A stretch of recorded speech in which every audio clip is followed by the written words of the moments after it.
Doing something new is very important to me, and the Executive MBA has helped me find that. I aspire to take on, more senior leadership positions, or maybe, try a different venture altogether. So the MBA experience for me is this combination of learning new insights, new methods, new theories, and applying that on real-life examples. I've learned things that I don't learn on the day-to-day. This Executive MBA has definitely, I would say, boosted my confidence.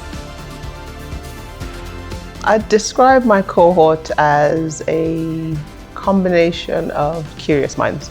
It is interesting to see the interaction in the room that's really adding value to the dialogue and to the learning experience. So people are asking questions, people are providing insights from how they experience the things that we are learning about.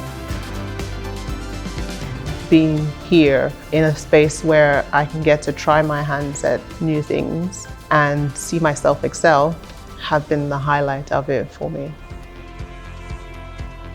If you are considering doing an Executive MBA, I think you should really think about, what do you want to get out of the experience? How will it help you in your career development? Obviously, this needs a lot of commitment, but you will enjoy that commitment. I would say just do it.